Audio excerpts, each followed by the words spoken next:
Mother's Day always felt warm in our house growing up. The kitchen was noisy, gospel music played softly, and my mother somehow smiled while everyone else rushed around getting ready for church. Every year, my siblings and I surprised her with small gifts, but she always acted more excited than the gifts deserved. A handwritten card could make her cry.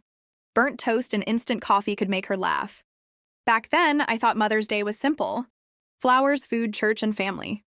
But the older I got, the more I realized this day means different things to different people.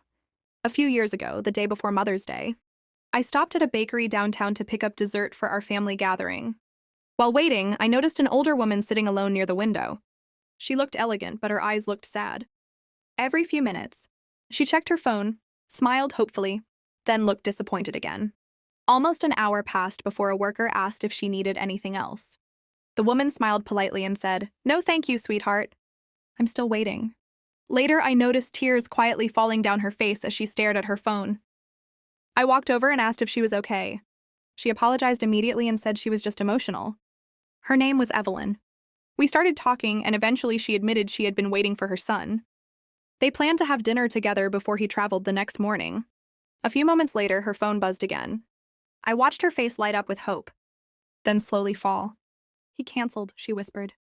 Then she laughed softly and added, "That makes 5 Mother's Days in a row." Honestly, my heart broke for her. She told me she raised her son alone after losing her husband when the boy was only 5.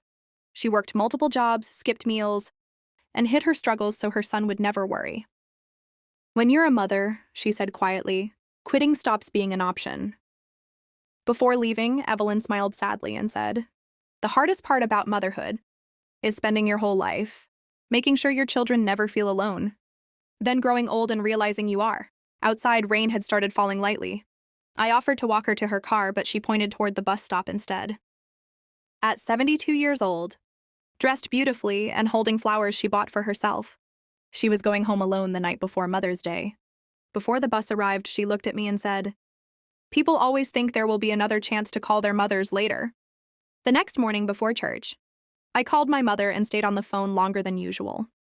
Because one day, we would all give anything for one more ordinary conversation with the people who loved us first.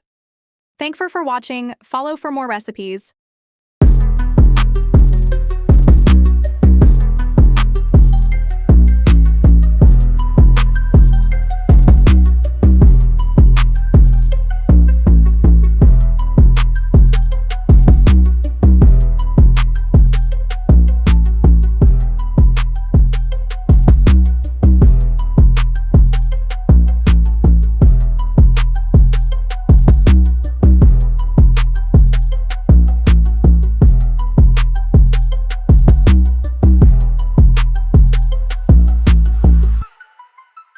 Purchase your tracks today.